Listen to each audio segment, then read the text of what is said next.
Okay, so I'm going to start right now.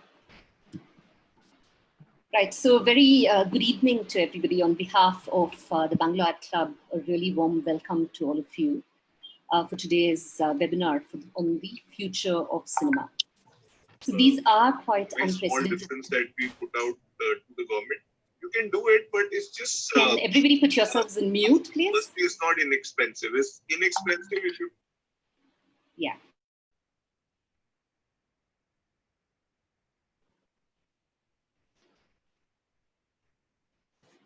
Today's future of the future of cinema. So these are unprecedented times, and we're all grappling with many answers from what the future of the workplace is going to be and how we see different verticals evolving. So to make a little sense of it, we took it upon ourselves to organize a series of webinars with industry experts to get different perspectives and have a forum to share best practices pertaining to the various aspects of advertising, media, and communication at large. So we are clearly encouraged with the 200 and 300 plus registrations we've had for each one of these webinars and plan to continue this. So if you do have any feedback to share, more importantly, write to us on what you would like us to cover in future, please do so. For all of the non-members, we are inviting you to become members of the Bangalore Art Club. You can do so by going to our website, www.adclubbangalore.net. So I repeat, this is adclubbangalore.net, and do follow us on our social pages as well. Right, so before we start off, some basic ground rules. I'd request all the participants to mute your mics as well as your videos to avoid any disturbances and help in a seamless video relay when the talk is going on. Just in case, if you do drop off in between or if there is any power outages, we request you to log on the same Zoom link to join the webinar again. If you do have any trouble logging into Zoom, remember we are streaming this on the Ad Club Facebook page. So you can go there and watch this too. And whatever questions you may have, please type the same in the chat window and we will cover it at the end of the session, right? So to get on to today's topic, really, existential questions about the future of cinema is nothing new in this industry. So from the launch of the VCRs to the rise of streaming services, it's prompted much debate over the relevance of theaters. But this is adapted and theaters have survived and flourished, in fact. So, but the coronavirus epidemic has amplified these anxieties as the industry really faces a new reality. Most movie theaters are dark across the world and box office data really isn't being reported at this moment. So blockbusters have been rescheduled or delayed indefinitely, and perhaps most controversially, releases of films are happening online. So essentially to discuss this and the future of cinema, I hand it over to Kishan and our wonderful panel of experts. Kishan? Hey, hi. Thanks, Radhika. Thank you so much. Thanks to the Art Club, like Arvind and the entire team. I just want to say a couple of things before we start. The guy who is there in the panel, that is me. You would have seen very different image there, but that is me. I just want to be sure it's not a body double or anything, even though the hair is all white. And this is something which I was really looking forward to, like the closest that I could get to Arnab, being Arnab, right? And sitting and grilling people who are on window screens, right? So thank you so much for your time. I know my name is Kishan. I'm your host today. I lead an agency called Wavemaker. Like most of you who are going to, who are part of this session today, I am also a cinephile. And I am equally anxious and to know what is the future of cinema, because if you look at 2020, 2020 had a great start, and some great films were lined up. The regional movies were exploding, and they were Bollywood was changing, and movie was getting onto a really good momentum, and suddenly this happened, right? So we have a great panel to cover this different aspects, because this has implications across creation, exhibition, the whole experience part of it, the business of cinema, all of that, right? So we have a great panel here. I just quickly will introduce and then we'll get on with the discussion. We have Vijay Babu, Vijay Babu is he's been a very experienced media hand, been with Star and Sun TV in business roles, and launched. He founded Friday Films in Kerala. It is one of the most innovative and future-forward film houses in Kerala. Some of you will know Friday Film House as the producers behind the most, critically acclaimed Angamali Dairies. He is somebody who has been in the industry for a quite long time. He is a producer and an actor. So we have Vijay with us. We have Harsh. Harsh is the CEO of Cube Cinemas. Cube Cinema is one of the pioneers in digital cinema revolution in India. They provide unmatched, movie experience to consumers, and Harsh will be talking to you about that. Harsh is again a broadcast veteran, been around with NDTV, Turner, Star, one of the founding members of NDTV, and at his current role, Harsh actually manages about all the initiatives under Cube on digital cinema. So it'll be interesting to have Harsh's point of view. In PR, Satish, who's a good friend, who's a client, and also a media partner. PR Satish represents the broadcast, OTT, and he's COO of Manorama Television, who also owns the OTT Manorama Max. And it's getting to be an OTT is at the center of things, right? When cinema is spoken these days. So with Satish, we'll have that side of things. And finally, last but not the least, Ajay. Ajay is a colleague. Ajay is part of the senior team in Group M. Ajay is a founder of Interactive TV. He is somebody who connects brands to cinema. He is one of the most well-known authorities I've seen on cinema. And Ajay's perspective will also be from both the brand side of it as well as the business of it. So great evening. We had some questions already coming in, which I'll incorporate. And this is going to be a freewheeling session. We'll try to cover as much as possible in a 1 hour, 10 minutes window. And if you have any questions, just post it on the chat. Don't wait for the last 5 minutes to chat. Please keep posting. I'll try and address as much as possible. Okay, so I'll come to Vijay first. Vijay, hi, welcome. You are in the thick of things amidst COVID with the decision of releasing your latest film, Sujatim, Sufim Sujatim, with Amazon Prime, one of the 8 odd films that Amazon Prime is going to be a OTT first release, right? And a lot of conversations supporting you, against you, all of that. So I think we would start from there itself. Vijay, how was this time being? What went behind this decision of releasing? Because it's also a film which has one of the most bankable stars in the Malayalam industry, Jayasuriya, and things are also changing in Kerala slowly. I think public transport is coming up. So what went behind this decision of releasing it through Amazon Prime or OTT as a platform and not through a theatrical release?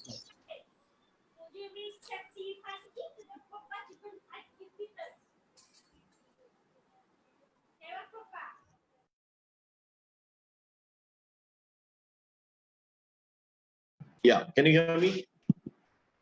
Yeah. Thank you, Krish, for that wonderful introduction. And yeah, it's tough times, and last 4 days have been one of the most toughest period in my life, where I had to answer a whole lot of questions from various parts of the industry, from the film to the Film Exhibitors Association, to the media, to the Producer Association, to the Actors Association, because this is the only film, the first film which went to the OTT direct.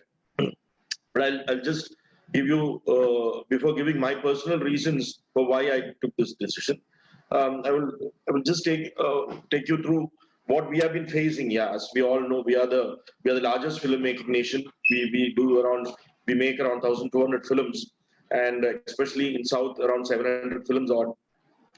So if you take it 6 months, this is the biggest since the birth of the Indian film industry. We all know we have faced so many issues, but this is the first time the film industry has been locked down for such a long period. and the losses is still not evaluated. But however, the various studies say that the loss to the film industry can be between 1,500 crores to 2,500 crores or more, and we are all aware. So there are two phases to this. What, according to me, there are two phases to this. The first phase is what made me take this decision. One is, yes, definitely. My answer is the cinema will survive. Whatever happens, cinema will survive. The cinema going experience is definitely going to be there. But the immediate situation we are going to face is the next 1 year.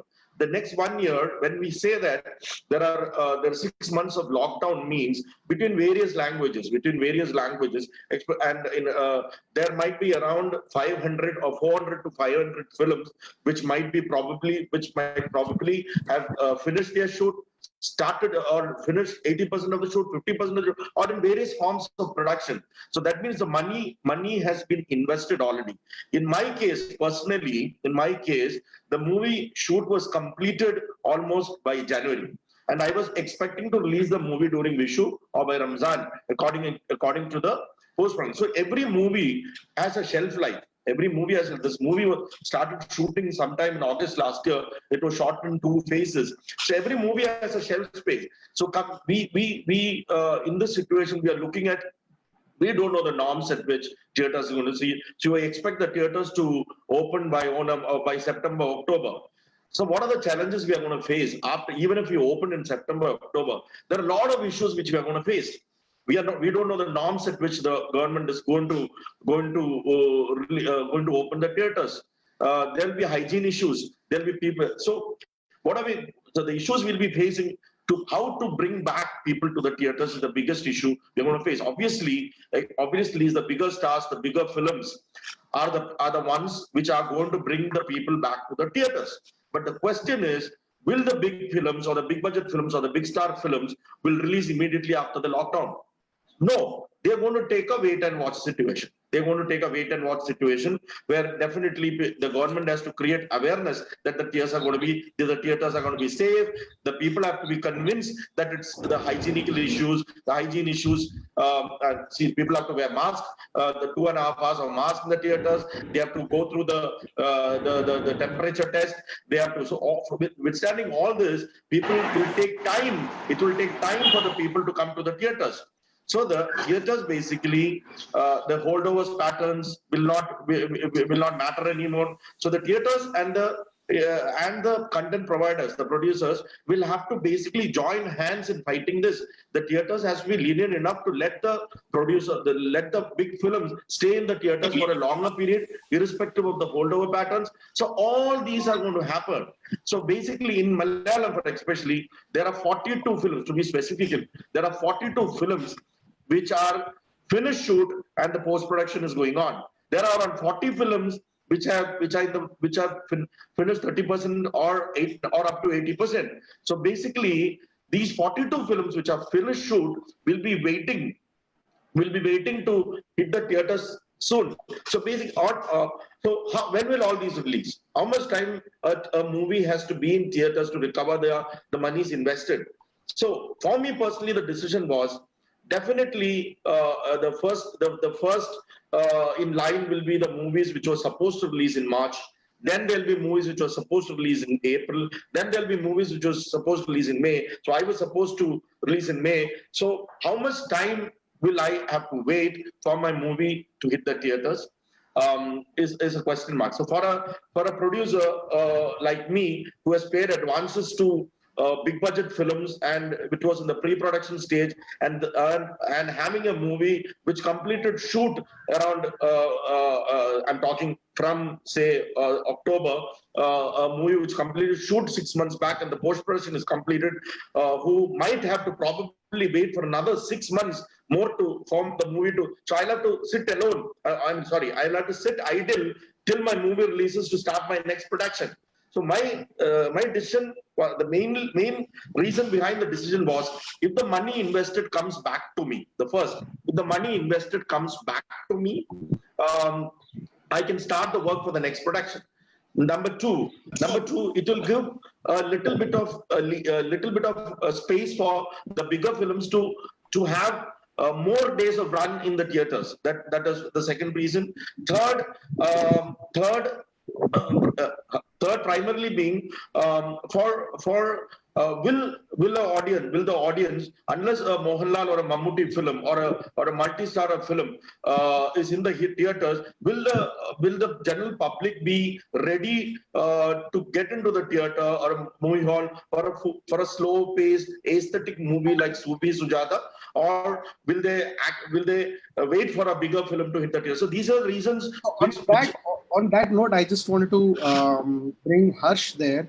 So, Harsh, because you are in the space where experience is something very important, and you provide the best cinematic experience to consumers, do you think that what is the hence the role of experience in this whole piece, right? What is your perspective? What are the different scenarios that pan out, like Vijay was mentioning, saying that there is an interplay between big budget films versus small films. How do those pan out? Is there any trend, or is there anything that you foresee? How do you look at it from your angle? So, in my view, it's of course the experiential theatrical experience is something that's critical for the cinema business to thrive and what they provide to consumers. But I think the more relevant question that Vijay raised is actually of economics, of financing, right? So there are many small and mid-budget producers who have actually taken money from financiers from the market, and they're paying interest. And if they cannot afford to hold on for this uncertainty, and subsequent to that, at what level will theaters be functioning post post them allowed being allowed to open? I don't think it's an unfair situation for Vijay to take this call to go direct to OTT. So that is one part. Secondly, Vijay also mentioned the number of films that are waiting. The fact is that India released close to 1,800 to 1,900 films last year, of which 1,700 were local productions. That's roughly 450, 500 films a quarter, which is what we have lost in this period. These 450, 500 films have to also release in the period subsequent to when theaters open. So there is going to be a rush. So there's a double whammy. There's going to be a rush in terms of the number of films ready for release. Number two, there will be limited inventory in theaters depending on the social distancing norms that are put in place, whether it's 50%, 70%, whatever it is, it's not going to be 100%, at least for some time. That inventory, after the first few weeks or a couple of months of theaters opening, will be taken by the big budget movies, because they will need to have the same number of seats sold over a larger number of days or weeks. So there is going to be a challenge for the small and mid-budget producers. And if after 500 films, 15, 20, 25 go to OTT directly, I don't think it really matters to the cinema ecosystem in the larger scheme of things. But it will certainly support the production community to the extent possible. That is what Vijay kind of highlighted. Does that mean that in a way, because what the lockdown has also done is exposing people to various kind of content, right? People have tasted blood and they have seen different kinds of content. Also, GCs didn't have original content and all of that. And if that is the case, and if OTTs, you will see, it's not that OTTs never had, some of the films always came to OTT first, right? The hype was probably not the same as it is now.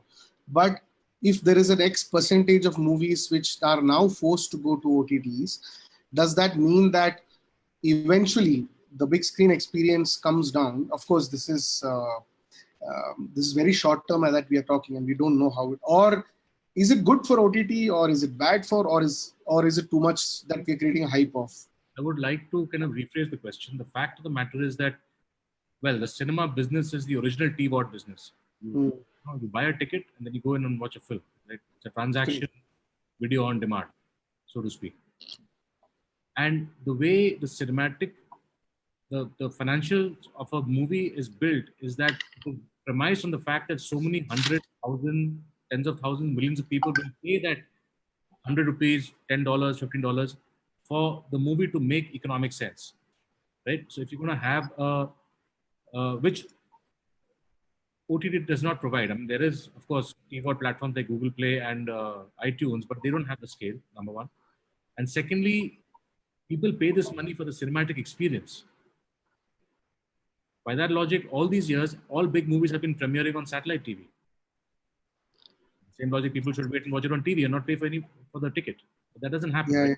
Because there's the entire cinematic experience of the movie. And whether this is for a big movie or a small movie like Vijay's Angamali Diaries, people go to the cinema to enjoy it. It's a social experience. It's a very, very different context of enjoying that content. So I don't think that is not going away. Great. So I just want to bring PR here.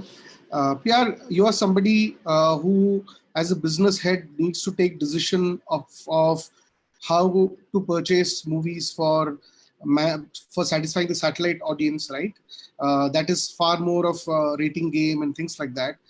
You also now need to balance it with the OTT that you have, because there it is probably films are the ones who are getting you more and more consumers, right? It's more of an acquisition sort of a play there. And when you also dabble with the music industry, so you also have a stake there as Manorama Music, right? But for a moment, I'm keeping the music part out. How do you build this balance between satellite and OTT? Is your OTT acquisition strategy going to change, considering that now there is certain amount of films that don't have a choice to come to OTT? How do you choose now? Like earlier, a lot of OTTs were talking only about big budget films, like Lucifer coming on Prime is a campaign in itself, because Prime can get as many more people, right? Things like that. So will that continue? Because today the big budget films will have to run more on theaters, as Harsh was pointing out and as Vijay was saying. So how does it affect you as a broadcaster stroke OTT player? Yeah, thanks, Kishan. See, I think firstly I'll address this point on the future of cinema, the subject we're talking about. I think future of cinema definitely looks bright. We've all been speaking about inventory challenges, right? The number of cinema screens that are fewer, especially in the coming quarter, given the lockdown that we've had in the last quarter. Even otherwise, I think there are less cinema halls in this country, we need many more cinema halls. The experience of going to a cinema hall, as I was mentioning earlier, I was waiting for a long list of movies that I was hoping to see and still hope to see in a theater. So theatrical experience is not going to go away, and cinema is here indeed to stay. And as far as our strategy is concerned, I think largely we've been looking at broadcast plus OTT, but opportunities have been rising. And then going back to Vijay's point of releasing on Prime first, does it mean that Vijay will not actually go to the theater later if it's possible? Is the reverse likely to happen? Would the theater owners say, listen, I don't want to run your film if it's, let's say it's got a super duper hit. People loved it. A television premiere gets millions of audiences. Whereas theatrical numbers, if you count the number of millions, let's say if it's Kerala, a movie like Forensic, which Asianet premiered, I think, a couple of weeks ago, got 15%. 15% of our television viewing runs into a few millions. Kishan knows that, right? So I guess number of people I've actually seen Forensic in a theater is different. So there is always an audience for an OTT, for television, for theater. The different forms and platforms have consumers coming in. But my question is that going to get challenged, is what I'm saying. Like, because a new norm is happening. Yeah, there are challenges. I think we'll all go through these challenges. These challenges will be crossed. And some of the producers, for reasons best explained by both Vijay and Harsh, would take different routes. Not all of them would do that. That this doesn't mean that is going to die, and that doesn't mean that this is going to survive. So I guess these challenges will continue to exist, and each one will have their own strategy to acquire. I mean, as far as we are concerned, we'll acquire content which we feel come at the right price. Does it fit into our scheme of things from a broadcast and an OTT strategy? The OTT is for us, the films are on a paywall. It's SVOD. It's not AVOD. So films, the entire 250 films is on a SVOD model. So we're trying to protect that piece while using it for broadcast. So it's a sort of a dual strategy that we've so far adapted. But going forward, never know how it goes. I don't think we can have one fixed strategy and say this is how we will work, instead of looking at opportunities as it comes by. I don't think 4 weeks ago anybody would have thought of premiering a film on OTT. But enough content is also being made on, let's say, for an OTT, which is as good or better than a film sometimes. So what is really a film? An original is a film. A film is a film, which is meant for a theatrical release, but it's hitting an OTT now and might go to a theater later. Why can't the reverse happen too? Okay. I would come to Ajay, but before coming to Ajay, I just want to take the point from what Satish said and ask Vijay this, that let's say if, hypothetically, if let's say Sufim Sujatim becomes a very well received film, and Touchwood, I sincerely hope so, on Prime, would you again go back to theaters, let's say 3 months down the line when things are there, or will there be no room for you because you would have already released it and there will be so much on the pipe that you probably, but is that a likely scenario to happen? Because there was a re-release of some of the things which in the Malayalam industry people are talking, right? We just released few days before the lockdown and then they had to pull it back. So is that a scenario? OTT release and then coming back to theater? You mean especially for the film which is sold to OTT, the Sufim Sujade, or Yeah. Sufim Sujadam, let's say. no, If it there's no scope. There's no no, scope for that because, see, for example, today when I was getting out of my flat, my security at the building was asking me, "Sir, did you sell the movie to a OTT platform because we saw press here?" So I said yes because there were so many people waiting. So I said yes. So he asked me, "Sir, so how will I watch the film?" This is what his question. So it's actually surprised me. So basically, I said you can probably watch it on the television channel. He said, "Oh, is it going to come on the television channel? So it will not going to come on theaters?" He said, "No. My agreement with the OTT is that the distribution and the digital rights is to the OTT." And the satellite, there'll be a satellite partner as well. So he said, "Okay, I'll watch it on television." So, answering your question, Krish, so what the OTT platform is buying from you, apart from the digital, is your distribution rights. So they are being the distributor. So yeah. they are acquiring the digital rights from you. They own the parent language, which is in this case it's Malayalam. The Malayalam distribution rights of the movie worldwide. So it is going to. So that is what they are buying from you to increase their. Obviously, it is to increase their penetration by getting a original movie onto the channel. But yeah, I have the right because this particular movie, Supin Sujade, has no basically I have not really produced that Malayalam movie because that's why I had Aditi Rao Hydari as the lead in the movie. It has a pan-India reach, so I have the right to dub the movie in other languages like Tamil and Okay. Hindi and probably release it later. Okay, great. So thanks Vijay on that. Ajay, just want to ask you. One is what is your perspective on again the cinema going experience is going to change very drastically. Some of the questions also is around that, saying how is the habit going to change. Of course there is a hygiene angle, there is also an anxiety angle, all of that is there.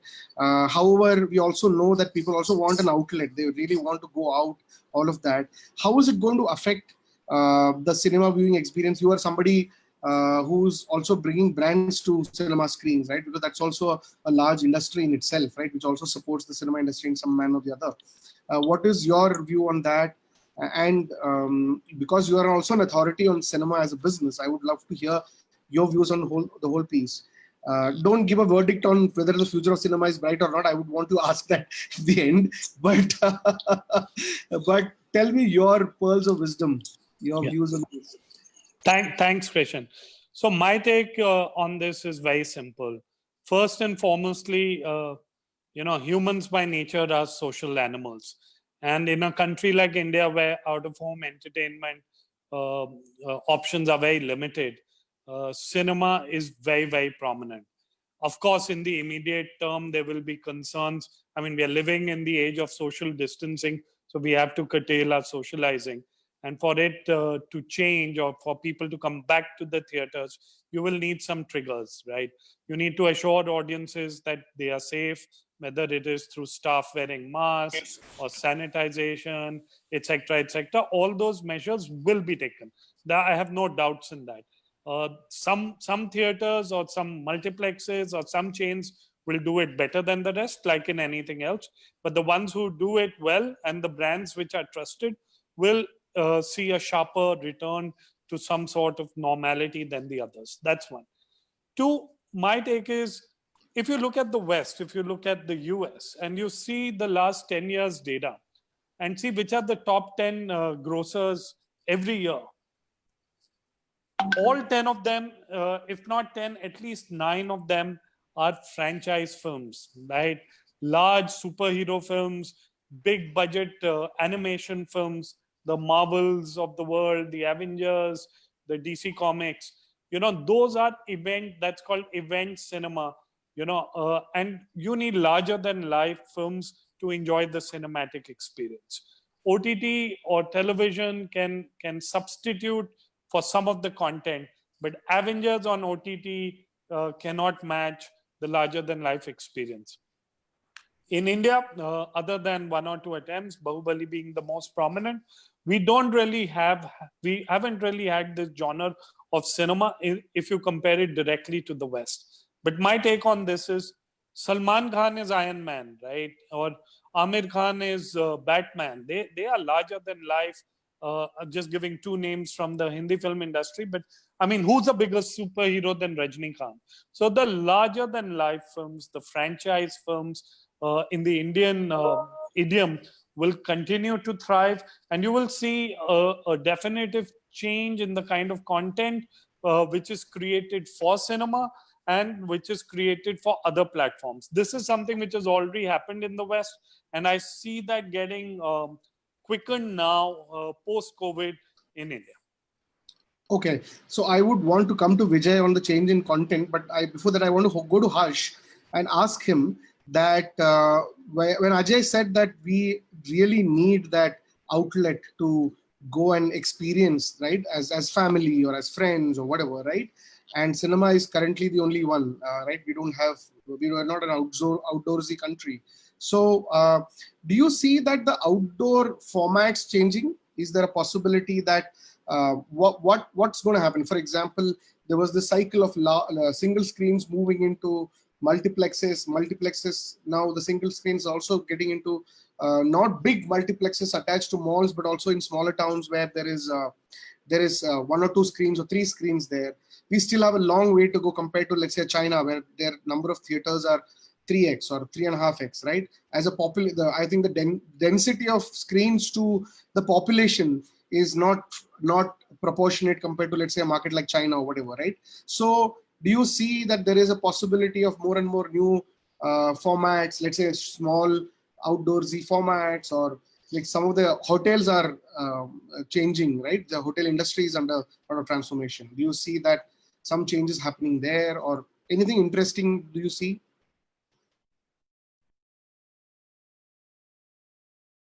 Harsh, you're on mute. Harsh, you have to unmute. Yeah. Sorry about that.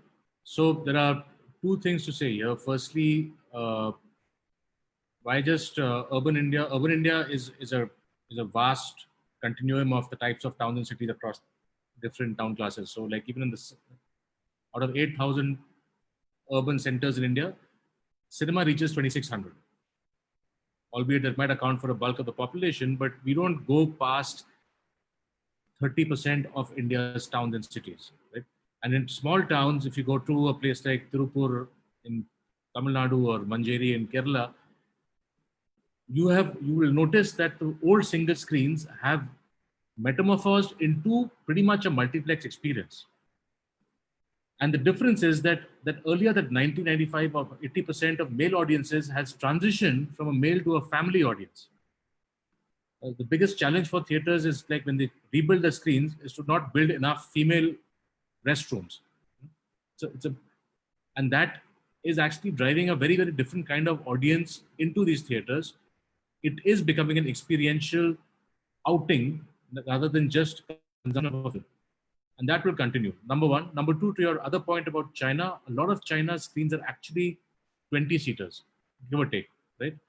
Where you can book a movie for yourself and your family. You can have a little bit of dinner and drinks, and it's in a hotel or in a mall or whatever. That is a model that is being, a mock-up was actually made by our friends in UFO. They haven't commercially rolled it out, but that is certainly a possibility that we might see, because the affluence is there, the purchasing power is there, the desire is there in small town India, but the opportunity is not there. So if they're not feeling comfortable in a 150, 200 screen theater, can you give them an opportunity to consume the same in a more private, secluded environment with your friends and family? is certainly a possibility, and this is something that we have looked at, but we don't have a model yet, because to give a decent cinematic experience also requires some investment in the creation of the auditorium. So hopefully we'll get there soon. Okay. I just want to quickly go to Ajay and ask him. I'm sure he has a point of view on this, on the outdoor formats. Anything that you think is going to happen? Because that was very interesting, Harsh, what you said, that, this personal sort of where people are willing to pay, right? Ajay, do you think, before I go to Vijay quickly on the content side of it, Ajay, do you think that like a lot of live events are going to be reimagined, right? Yeah. So let me just answer this. And firstly, I want to add something to what Harsh said about it being a family medium now. So if you look at the average group which goes into a cinema, right? If you see the data from platforms such as Paytm or Book My Show, or even proprietary platforms of chains, the average is about 3.3 to 3.4. So it is clearly a social, family, or friends kind of experience. That's one. Two, when it comes to outdoor or newer formats, other than small cities, even our big cities are not penetrated enough. I mean, China doesn't have 3 or 3.5x number of screens. They have 5x more than us. And they add half of our cinema or half of our multiplex capacity every year, or they have been doing it till very recently for the last 7-8 years. So Ajay, China has close to 80,000 screens. yeah, so there you go. I mean, eight times or 9 times, right? So their numbers are significantly higher than us. Now, in India, we have a lot of issues. We have a lot of regulatory issues. I mean, I can give you an example. There is a cinema multiplex ready for the last 6 months in Gurgaon. I mean, the Millennium City, which hasn't managed to open up because of regulatory, for want of licenses, etc. There's no one window clearance and all of that. So there are a lot of factors which I mean, this is just one of them, but there are a lot of factors which has prevented the growth. Today, you're already seeing experiments in outdoor medium. It can be rooftop or sky cinema on top of hotel roofs, or like you have bars in Bangalore on rooftops. You have cinema formats coming in places such as that. There are already 2 drive-ins. I mean, drive-ins as a concept had died, but in the last 1.5 years, 2 drive-ins have come up. I see opportunity for a lot more drive-ins, especially in cities which have kind of neutral weather. So there are lots of experiments which are happening. And like Harsh mentioned about the small 20-seater, which is being experimented by UFO, not yet commercially rolled out. There's something called Dishum Cinemas also, which has started, which is again small format cinemas. They wanted to reach out to the 4,000-5,000 towns which don't have cinemas. So there are a lot of experiments.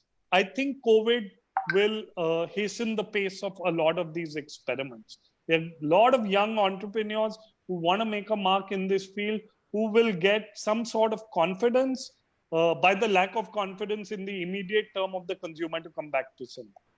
The second thing I'd like to add to that, Ajay, is that with this bunch of, well, you can speak what you want about the stimulus program by the government, but there is really a push towards opening up the agricultural and the rural sector. Yes. There will be Good point.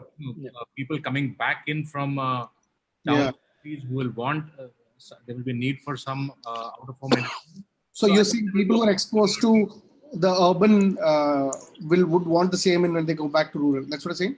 Yeah, I'm seeing this entire reverse migration that's happening. Reverse migration, yeah. Will not come back. Some of them will stay on. Oh, some of them come back. Yeah, absolutely. So there will be a need for some, and if there is greater income opportunity in that area, which hopefully this government program should push for in the next couple of years, you will find investments happening there. Great. So anybody who has any dreams of changing the facet of Indian cinema, please contact Ajay, Harsh, all of them. There are a lot of opportunities around there. But coming back to Vijay, coming to you on the content part, right? There were also some questions which is happening as we speak. So I'm trying to bucket the content in two parts, right? One is the shoot part of it. There are a lot of restrictions. We have seen some of them, right? How the shoot is going to get. I mean, there is also news that some of the countries, like my cousin of mine, who's also in the industry, who's also watching this as we speak, he was speaking about Iceland bringing certain ways of shoot and things like that. What is the impact of those shoot conditions to the kind of content that is going to get produced? One. Second, is that going to be an implication on the kind and genre of content that is going to get produced? For example, will that be good for non-star story-driven films? Is that a great thing? Somebody was asking a question of saying minimalistic horror. Is it going to make a comeback as a genre? Somebody had a very specific question. So that's very interesting, I thought. So what is it? What is the implication of a shoot? What is the implication of kind of genre or anything that you think some genres might come or whatever? I don't know. I'm just asking what's your view? According to me, it will be more local, will become more international. Simply, lot of local flavored stories are going to be written. The immediate issue what we are going to face is about the movies which are actually shot 50% or 60% of their movies. I have friends who are already saying that if we have to shoot this within the next 1 year, we might have to probably change the script. So they are adapting the script according to the newer conditions. I have friends who are changing the fight scenes or song scenes which are supposed to be shot abroad so basically in script changes are going to be happening. A lot of scripts are going to be changing. Another thing is, what I feel is a whole lot of big budget films and foreign locations are going to be shelved for next 1 year. Small budget films are going to be made. Small budget films, as in the projects can be made within X number of a shorter period of time, and which can be shot locally. Some of the I myself have actually not shelved but postponed two of my biggest production, and I'm reading scripts which can be made within a stringent budget and which can be locally shot. Don't have to travel much. More of indoors, and a whole lot of changes have been made, definitely. So it is going to be like the scripts are going to change, and it's going to be like post pre-mobile phone era and post-mobile phone era. Stories are going to change. You cannot ignore COVID and lockdown in our entire stories which are going to come in the future, because definitely when you talk about the current period of our life, COVID has to come in, mask has to come in, lockdown has to come in. How can we ignore that? So stories are going to be made. Masks are going to be part of a life. Lockdown is going to be part of a whole lot of stories which is going to come. A lot of local stories are going to be made. Just recently, just a day back, Mohanlal announced Ram, the movie which he was currently shooting, the shooting will be postponed, and it's one of his biggest hit, which was made at a very small budget, very short, very locally. Drishyam is going to have a part 2, and that is going to be his next film. And this is going to happen across India, and this is going to be the story for the next 1 year to come. Yeah, I have an idea for you to save cost on casting. Cast behind masks. Don't know who it is. Yeah, somebody was also asking that, do you also save a lot of money because you don't have to promote much? Is that true? The money, the return is going to be the same. So the money you spend will be proportionate to the income you're going to get. So you have to visualize the revenue which is going to come, and definitely your cost is going to take a beating there. Everyone has to reduce costs, including the actors, the technicians. The promotion budgets is going to take a hit. Apart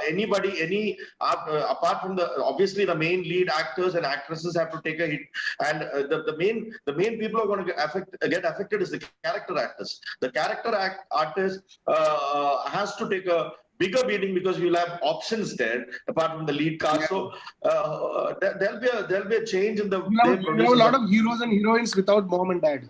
Exactly. Only as a photograph on the wall. So, Vijay, Sorry. Go ahead. Vijay, that means we could buy more films this year. I was about to come to that. Yeah, definitely. The number of films are going So to you're going to increase. sell cheaper. You can buy more films, premiere one per week on an OTT. But Satish, definitely your revenue from advertising is also going to reduce. So basically, Kishan, your budget. That's going to come to me now. That's going Kishan to and come to me now. Radhika can write some checks. I'm sure we can make some more money from advertising. Let's park this. No, Pierre, jokes apart, I really want to come to you on this, right?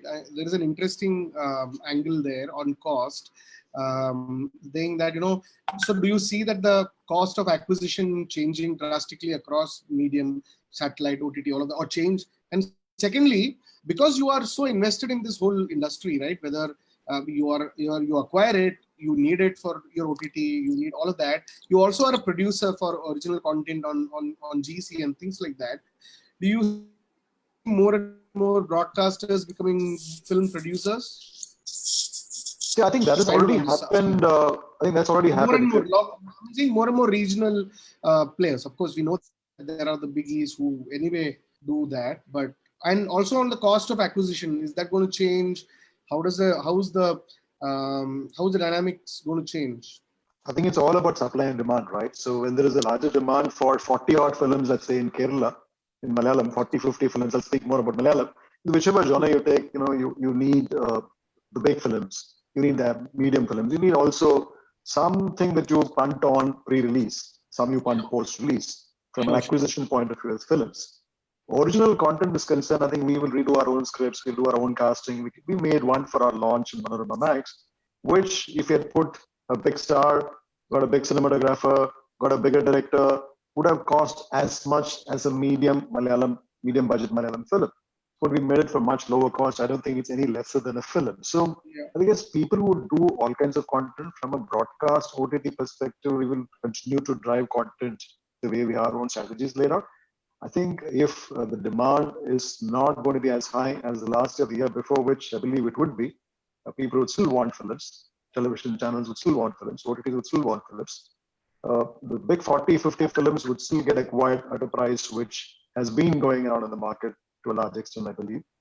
But the next, let's say 150 in Malayalam or the rest of the 60, 70% of the films is where the concern is. Even today, there are many, many, many films that are not acquired in all the languages. So that's the challenge. I guess where does that go? The challenge is always about those 30, 40 percentage of films that are acquired. Yeah, that's true. Actually. I think there are some of the platforms have opened up, including Prime, I think, on a sort of a view and pay. Consumers we get some monies, film producers can make some monies. They didn't acquire the film. I think Prime has a strategy of not acquiring a film. But to add to that, parallelly, there are also a lot of platforms which are coming up, right? I mean, there are more regional OTTs coming up. There are other formats like that. For example, in Malayalam, there is mainstream, right, which I've seen, which is so more and more new OTTs coming up. One that there is a Telugu OTT which we work with. And I'm sure it is going to be the future, right? I mean, because from an advertising point of view, and I'll come to Ajay next on that. From an advertiser point of view, what are the things? But India, most of the brands want to win in local markets, right? It's not like one national win that they would want to do. So in that sense, if there are more local platforms, there is more such content which gets promoted, then isn't that good?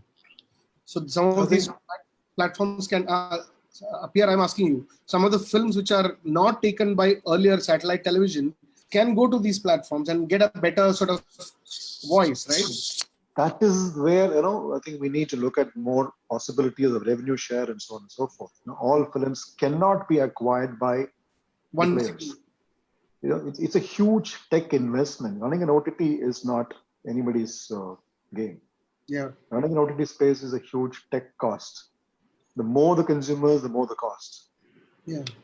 I think unfortunately, India has once again gone on advertisers paying for viewing content. Subscribers, yes, there's a bit of a small story developing there. Prime again is not a very expensive proposition. It isn't. It's not just the content piece that they're charging you for. The whole host of other things. Correct. So I guess there is, and Hotstar has very clearly gone in for a freemium model, which is again absolutely AWOD driven.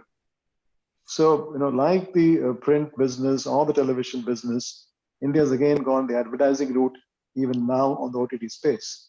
So if there's a correction that's possible in subscription-led possibilities, and producers understand the need to look at revenue share possibilities, etc., and stuff, complete acquisition and transparency will come through technology and processes, and people can view how many people have watched, and hence I get paid so much. So those are the possibilities I think would evolve in the next few months or so. So that's what we're looking forward to as a strategy too. Okay.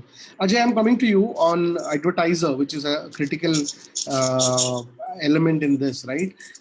We know that cinema is probably 3 to 5% of the AdX, but it has been growing really well in the last few years, right? Because of the revival of cinema, the quality of cinema, the regional space, and things like that.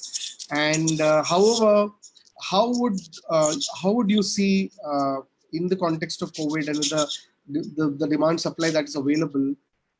What do you think is the future of cinema as an advertising medium? Do you think advertisers will continue? Because research has said that cinema actually delivers much better from a brand imagery point of view, from a recollection point of view. It's a much far more effective because the clutter is less. Sure, We know a lot of sure. has been built on cinema. What is your view? What is your suggestion to advertisers who are watching this show? So my take on this is cinema till now has been sold on the basis of perception, right? There's been very little data available when it comes to cinema going audiences. There's very little monitoring. There's very little measurement. I think the media owners, the cinema chains, digital networks such as Cube will have to invest and become more transparent. You'll see a lot of new pricing models coming in. You're going to be paying on CPT, CPM, CTC, those kind of models. You have to remember two more things when it comes to cinema. One, that it is the only medium which has video as well as live engagement with the consumer. So you will see a lot of stuff like activation, etc., coming on board. B, cinema companies are large, almost quasi hospitality companies. So in the immediate term, just when cinemas open, you will see the use, going back centuries, you will see a lot of butters coming into play. We are already seeing advertisers calling us and saying, hey, I have so much inventory lying. Can you use that? And can you get me a deal with the chains? And can we do some interesting butters? I mean, in categories which I couldn't have even imagined, would be used by cinema chains. So I see a huge change when it comes to cinema advertising. Just to correct you, cinema is not 3 to 5%. Cinema was lower than 2% of total cinema spends, but after digital, second fastest growing medium. I see that not changing in the medium term, but some really positive steps, because out of every crisis comes opportunity. This is the time for the media owners in this space and for companies such as Interactive to come forward and create new models, new forms of measurement, where ROI for advertisers is clearly visible, right? Without that today, when there is going to be pressure on advertising budgets, I'm not going to invest a couple of crores behind a whim. I mean, I need to be very clear, not just basic information, how many people are seeing my ad, who are these people, what is their profile, what is the gender, what is the has there been any impact of my advertising, have these consumers started changing their perception about my brand, and so on and so forth. If we do as a medium, if as an industry we do not invest in things like this or do not become transparent, we will not make a comeback. But I have a feeling that India always, as they say, liberalizes or reforms during a crisis. Cinema is a very, very resilient medium. It survived wars, it survived technology, and it will survive this by people adapting quickly. Great, cool. One last question before getting to some of the questions. Some of the questions I've already asked, but I want to ask Harsh this question, saying that this is again something which is very very topical that we saw while responding to Amazon, one of the large exhibitors got into controversy of the way of language they were talking to, saying how this is not fair and things like that. Also, there are a lot of these things going around saying how the cinema experience sometimes even for the urban middle class audience is too premium, right? Whether you want to buy something in a cinema house or things like that. Do you see anything that changes, anything on that while the experience of viewing continues to be getting better, the surround experience getting more and more practical and reasonable rather than way too premium? Is that something, because something which somebody has also asked, saying, will popcorn be cheaper in plain language? This is a question that has come, so I'm. Here's the thing, Kishan, that yes, there is a transition of the premium cinemas from moving past just the cinematic experience to the larger experience of the lobby and food and so on and so forth. But there is still, plenty of examples, especially in South India, where cinema owners have invested in the core experience, which is heating, air conditioning, quality of projection, quality of sound. Not to say that the lobbies are lousy. They're reasonable lobbies. They're decent. They offer decent food. And this sector has seen a massive, massive boom. Right? It's by and large from the bigger towns to smaller towns across South India, you have seen single screens change themselves to deliver this service, because they know that the pricing leverage they have is limited. They're not going to be charging more than 80 rupees, 120 rupees, right? Correct. So I think this model exists. It model already exists, and it's just that if the consumer starts to believe that, why should I pay for the marble and the big chandelier in the lobby, there will be somebody else around the corner who will be giving you the same experience inside the theater without this. As for the price of popcorn, I have a great example of AMB Mall in Hyderabad, his experience is probably one of the best in the country right now, the entire experience. But his F&B is probably 30 or 40% the cost of a comparable, property in large chain, and he is knocking the socks off every competition in that city. Yes, people are aware of the fact that there's, of course, that if they pay a certain amount of money for the ticket, are they going to be spending 2x that amount on just F&B? And if entrepreneurs are going to make a decision to say that, I will give you that experience and not rip you off on the F&B, then there will be people coming for it. There is a related question somebody is asked, saying, will the cinema experience be more expensive since there are few seats to be sold because of social distancing? I think it might in the short term. Okay. In the short term, because it's a bit like how airlines will react to, but of course the government is going to put a cap there too. But if there will be lesser inventory and there's going to be, say, only 50% of the tickets be sold, then the 50%, which is, it's a demand and supply thing, which is the top 50% who are willing to pay more than a certain amount of money will probably get that, if there is free pricing allowed. In the south of India, there is usually control across cinemas, so maybe that will happen, maybe that won't. Okay. I think it's a good thing for both. I disagree with that. I disagree with that. Sorry, Raj. My take is that will be a self-defeating thing if you go down the temptation of doing it. That's like somebody saying increase income tax in this time. I mean, increasing ticket prices at this stage would be extremely self-defeating. In fact, I would argue that this is the time to reduce costs. And as far as 50% capacity, at least the national multiplex chains, their total annual occupancy is less than 33%. So hopefully they will be sensible. That is average, right, Ajay? If let's say it's average. Sure, like a Suryavanshi comes back. Yeah, like a Suryavanshi comes back, or a weekend, then it will be different, right?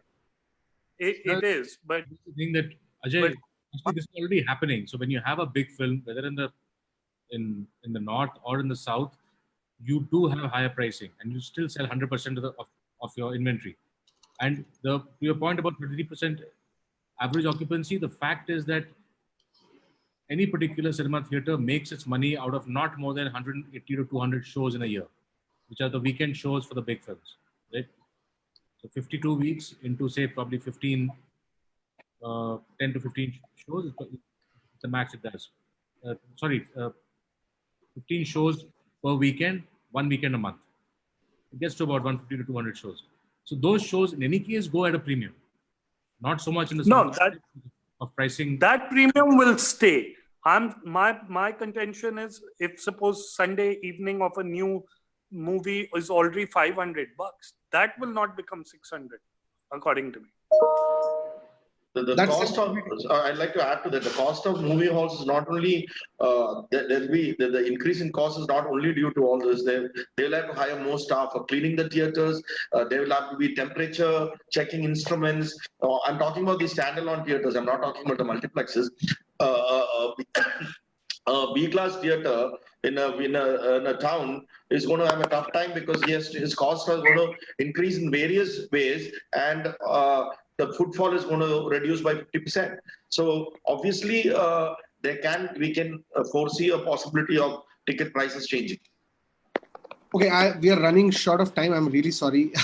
There were a few questions which I'm not able to take in. Maybe we should have a sequel of this one, Bahubali 2 or something.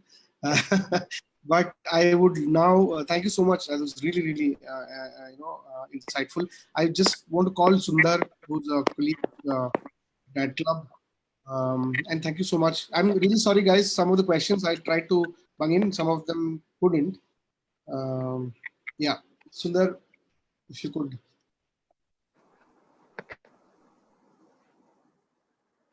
Okay, Sundar is not there. Oh, yeah. Oh, I was muted by the host. Okay, good evening. I feel like having come out of a movie hall where I want all the characters to win. I think all of you deserve to win, and I think everybody's got a point of view, and I think it's the right point of view. Great contributions from all of you, and wishing you all the very best.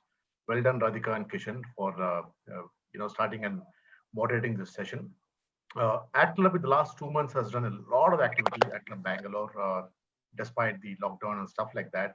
So we thank all of you for having come for this, spend time, this evening show. Looks like people are already beginning to leave. When the credits keep coming out in the movie hall and people keep walking out, I feel like that now. But it's been excellent participation. I think at the peak, we had about 178 people in this webinar. Thanks so much, guys. We must also thank Media News for you and for having being our partners. Thank you all. Have a great evening, great weekend. Thank you all. Thank you so much, and all the very best. Thank you so much. All the best, Vijay, for your film. Thank you. Okay. Thank you so much. Thanks. Thank you, guys. Thanks, Kishan.